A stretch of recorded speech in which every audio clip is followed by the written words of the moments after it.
Yeah, I think we want to stay on the topic of silly season again here, but there's one thing this podcast loves to do. It is look at every single move that every team makes. Um, Andrew put together some PowerPoint presentation for us at the start of the year, and we put together a little blurb about it. I think, correct me if I'm wrong, Andrew, almost every single trade or signing that happened Yeah, last yeah, we year. were up towards like 200 by the end of last offseason. So we we Yeah. we follow it as closely as we can. Well done. Yes.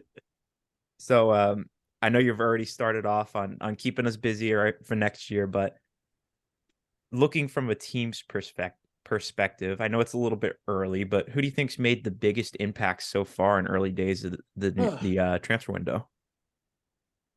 For me, I mean, just because of the nature of where things are standing right now, it would have to be a team that hired a new coach or went in a new direction. I'm super curious at what Dean Smith is going to be like in Charlotte. There's a couple like I know that this didn't get received super well, but I really do like the Phil Neville hire in Portland.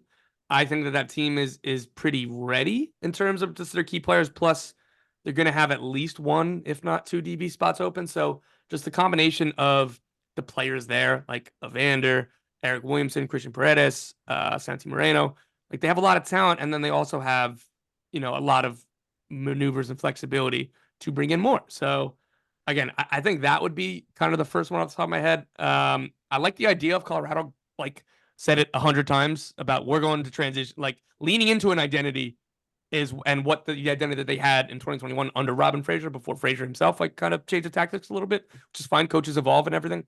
I think the Rapids, given their market, given their spend, going into like leaning into transition in this league, I think is smart for what they're doing. So I'm curious to kind of see how that's going to help because like you think of St. Louis before the season, we knew who Roman Berkey was, we knew who Tim Parker was, we didn't know who a ton of those other players were. The MLS sickos knew some of the guys further down the roster, but like there's a lot of curiosity and a lot of doubts, myself included, about what that team might look like in year one. And in part because they had such a defined philosophy, both in terms of getting everyone up to speed in training and being like, hey, this is how we play, win, lose, or draw, this is how we play. But also the way that it informs the types of players you bring in. So every single player for that team was acquired because the front office and coaching staff believe they fit in a pressing system. DC United is kind of the best example in Chicago of like just no, new coach, new system, new players, and it's just a constant evolution of getting rid of players who fit a different system and trying to bring in new ones before they get fired. So I like teams that have an identity and a plan to stick to. Again, whether we think the plan is right or wrong, that's a good place to start.